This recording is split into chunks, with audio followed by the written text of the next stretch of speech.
Okay, what should be the final part in this series from when I picked this machine up for free to me repairing it and how it'll be when it's done. First one, I did it from beginning to end. Getting ready to wash it now to get it ready for sale. Some of the things I do to get them spick and span is I use purple power on all the greasy areas like the engine, the rims and tires, and etc. I use that with paintbrush brushes and I scrub it off of there. I also use scour pads, Brillo pads, whatever to get it off. On the body of the machine I usually use turtle wax car wash with this type of sponge. It has a bit of abrasiveness to it to get grime off real well. I like to use these Scotch, whatever they are, two-sided sponges. These are good. Some rags, some brushes, stuff like that. And then when I get it all done, I usually just go over it with ATF, automatic transmission fluid, to give it that shine. I'm not going to wax it because it's a lawnmower. It's going to be used to mow lawns. You could use fluid film.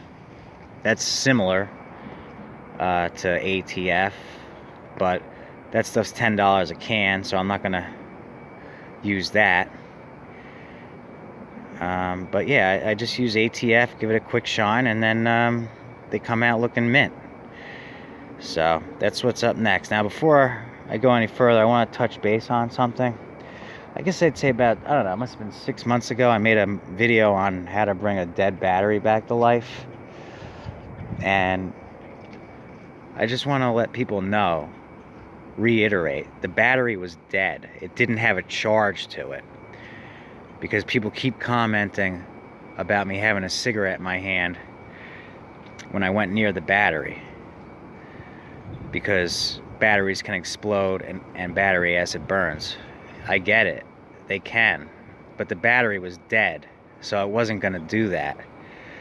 But with that said, I was still wrong in putting a spark near the battery. I don't consider myself perfect. I made a mistake. I learn something new every day, just like everybody else. I don't know it all. I'm not perfect. This was all grimed up. See, had purple power, works really well. Spray it on there, let it soak, and then just scrub it off, brush it off, scrub it off, and the engine block looks brand new again. And it's good for the engine too. And it's okay to get the engine wet.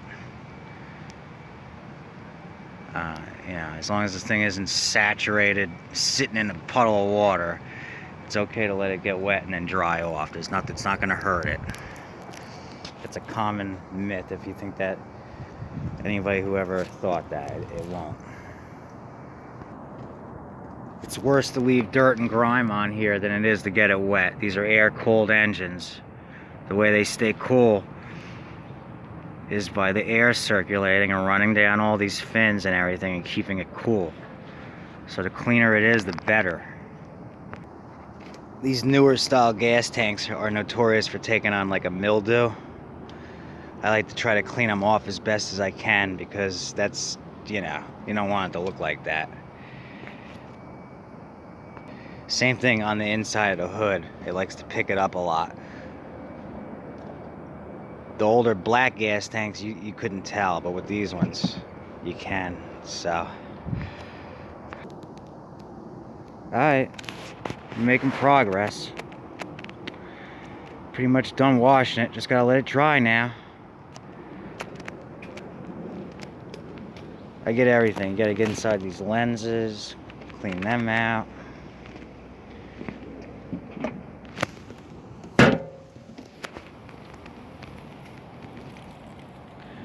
It's a good looking machine though.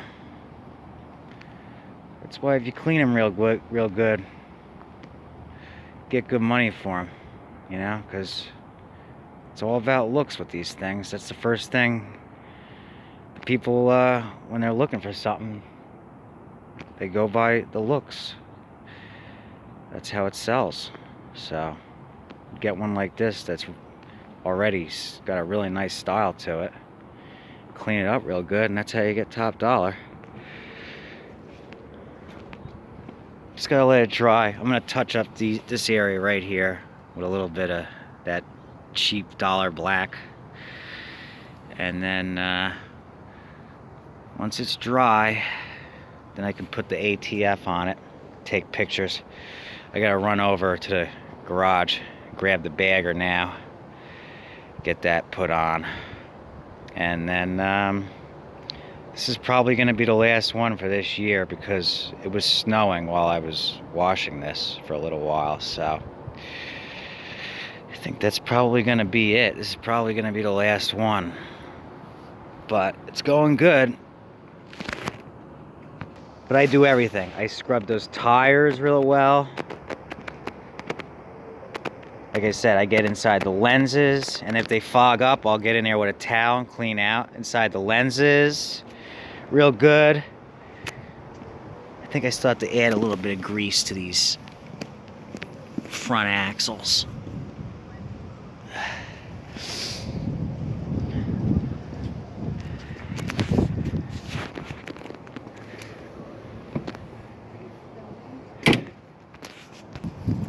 And it'll be advertised as like new, mint condition, because that's what it is now. It's in like new, mint condition.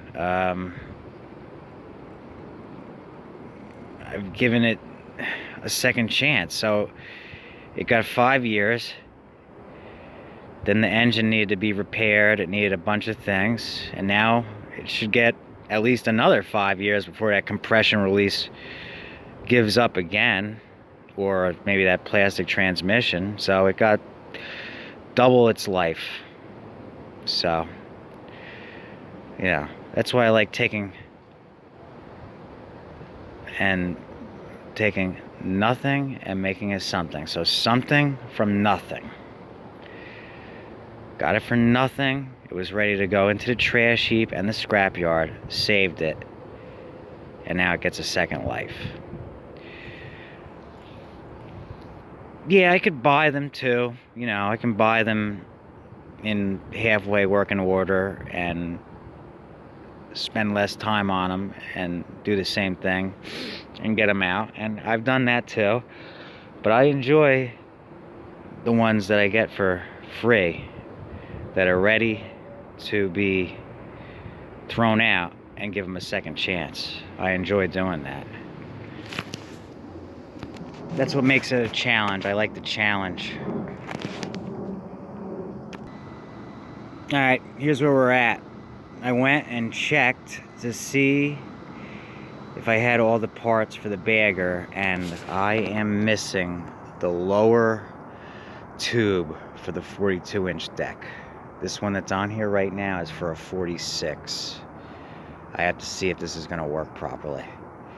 If not, I have to call in either a favor to get one, look on Craigslist, or order the correct tube. So that's where I'm at right now. Otherwise,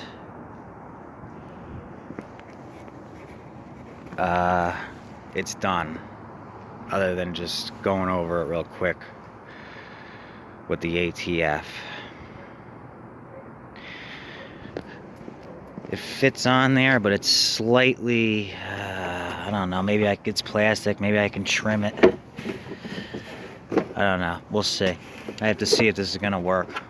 If not, I gotta get the right one. But yeah, other than that, okay, yeah, I still gotta touch this area up with the black. And then just give it the shine. And then it's good to go. So, alright. I'm gonna call it right here. From beginning to end. I think it was 11 parts. Give or take. On from when I got the thing to being just about done with it. The only other video there's gonna be is the for sale video. I like making those. They help the thing sell faster. Definitely want to get the correct tube for it though. It needs that bag so I can sell it for top dollar right now in the fall. Without the bag, it will be a harder sell, and I wouldn't get top dollar because people aren't looking for mowers, regular mowers right now. But the baggers, if it has a bag to suck up leaves, then it's a hot commodity for right now. So there it is, beginning to end. Thanks for watching, guys, and we'll see you on the next one.